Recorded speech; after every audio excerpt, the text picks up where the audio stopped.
ಸ್ನೇಹಿತರು, ಮಹಾಲಕ್ಷ್ಮಿ ಎಜುಕೇಶನ್ ಟ್ರಸ್ಟಿನ ಅಧ್ಯಕ್ಷರಾದಂತಹ ಜಯರಾಮನವರೇ,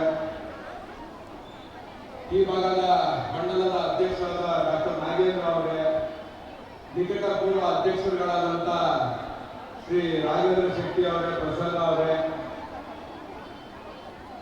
ಮಂಡಲದ ಮಹಿಳಾ ಮೋರ್ಚಾ ಅಧ್ಯಕ್ಷರಾದ ಶ್ರೀಮತಿ ನಾಗರತ್ನ ಲೋಕೇಶ್ ಅವರೇ, ಶ್ರೀಮತಿ ಪದ್ಮಾವತಿ ಶ್ರೀನಿವಾಸ್ ಅವರೇ, ಶ್ರೀಮತಿ ನಿಸರ್ಗ ಜಗದೀಶ್ ಅವರೇ, ನಮ್ಮ ಯುವಕರ ನಾಯಕರು ಆದಂಥ ಡಾಕ್ಟರ್ ಮಂಜುನಾಥ್ ಅವರೇ, ಶ್ರೀ ವೆಂಕಟೇಶ್ ಮೂರ್ತಿ ಅವರೇ,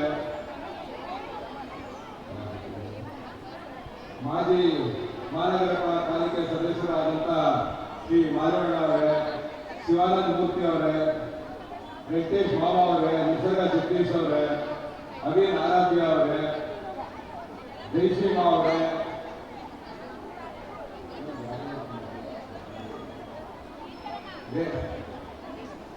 ಶ್ರೀಮತಿ ವಿನುತಾ ಹರೀಶ್ ಅವರೇ, ನಾವು ಬಂದಲ್ಲಿ ನಿಂತ್ಕೊಂಡು ಭಾಷಣ ಮಾಡ್ತೀವಿ, ಮಾತಾಡೋಕ್ಕೆ ನಮ್ಮೊಂದು ಶಾಂತಿಯಾದ ಒಂದು ಮನಸ್ಸನ್ನ, ನಮಗೆ ಯೋಚನೆ ಇದೆ, ನಮ್ಮನ್ನ ದಿನಾಲು ಆಚೆ ಕಳಿಸುವಂತ ನಮ್ಮ ಶ್ರೀಮತಿ ವಿನುತಾ ಹರೀಶ್ ಅವರು ನಾವು ಅಭಿನಂದನೆ ಸಲ್ಲಿಸಬೇಕು.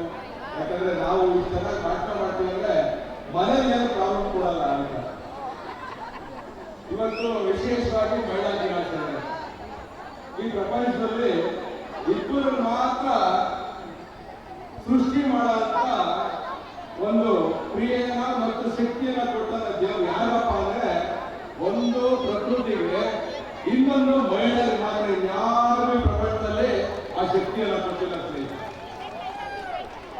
ಆ ಮಹಿಳಾ ದಿನಾಚರಣೆಯ ಅಂಗವಾಗಿ ಒಂದು ಸಣ್ಣದ ಒಂದು ಮಹಿಳೆಯ ಬಗ್ಗೆ ಹೇಳಿ ನನ್ನ ಭಾಷಣವನ್ನು ಮುಗಿಸ್ತೀನಿ. ಅಣ್ಣ ಹೇಳಿದ್ರೆ 2 ನಿಮಿಷ ಮುಗಿಸ್ಬೇಕಂತ ಅಂದ್ರೆ ಎಲ್ಲರಿಗೂ ಹೆಸರು ಹೇಳೋಷ್ಟೇ 2 ನಿಮಿಷ ಆಗ್ತದೆ. 2 ನಿಮಿಷ ಬರುತ್ತೀನಿ ಅಷ್ಟೇ. 2011ರಲ್ಲಿ ಒಬ್ಬ ಮಹಿಳೆ ಲಕ್ನೋವಿಂದ ಡೆಲ್ಲಿಗೆ ಒಂದು ನ್ಯಾಷನಲ್ ಸೆಲೆಕ್ಷನ್ಗೆ ಹೊರಟಿರ್ತಾರೆ. ಅವಳು ನ್ಯಾಷನಲ್ ಪ್ಲೇಯರ್. ಒಂದು ನ್ಯಾಷನಲ್ ಟೀಮ್ಗೆ ಸೆಲೆಕ್ಟ್ ಆಗೋದು ವಾಲಿಬಾಲ್ ಟೀಮ್ಗೆ ಅಂತ ಲಕ್ನೋವಿಂದ ಡೆಲ್ಲಿ ಬರ್ತಾ ಇರ್ತಾರೆ.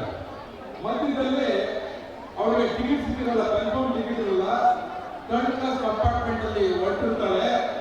ಮಧ್ಯದಲ್ಲಿ ಎಲ್ಲ ಒಂದ್ ಕಡೆ ಡಕಾಯಿತಿ ಮುಟ್ಬಿಡ್ತಾರೆ ಆ ಒಂದು 3rd ಕ್ಲಾಸ್ ಕಂಪಾರ್ಟ್ಮೆಂಟ್ಗೆ. ಅವರೆಲ್ಲ ಚಾಕು ತೋರಿಸಿ, ಗನ್ ತೋರಿಸಿ ಎಲ್ಲ ಕಿತ್ಕೊಂತಾ ಇರ್ತಾರೆ. ಒಡವೆ, ದುಡ್ಡು ಎಲ್ಲ, ಮೊಬೈಲ್ ಎಲ್ಲಾನು ಕಿತ್ಕೊಂತಾ ಇರ್ತಾರೆ. ಆದ್ರೆ ಈ ಮಹಿಳಾ ಬಗ್ಗೆ 18 ಒಂಚೂರು ಹೋರಾಟ ಮನೋಭಾವ. ಅವ್ರು ಬಂದು ಕತ್ತಲಿನ ಚೇಕ್ ಕೊಡುವಂದ್ರೆ ಅವ್ರು ಕೊಡಲ್ಲ. ಅವ್ರ ಜೊತೆ ಹೋರಾಟ ಮಾಡ್ತಾರೆ, ಹೊಡೆದಾಡ್ತಾರೆ. ಅಲ್ಲಿ ಅವರು 4-5 ಜನ ಇರ್ತಾರೆ. ತೆಗೆದಿದ್ರೆ ಏನ್ ಮಾಡ್ತಾರೆ, ಅವ್ರನ್ನ ಟ್ರೈನಿಂದ ಆಚೆ ಕಳ್ಬಿಡ್ತಾರೆ. ಅದು ಏನೋ ಓಡ್ತಾ ಇರೋ ಟ್ರೈನಿಂದ ಆಚೆ ಕಳ್ಬಿಡ್ತಾರೆ.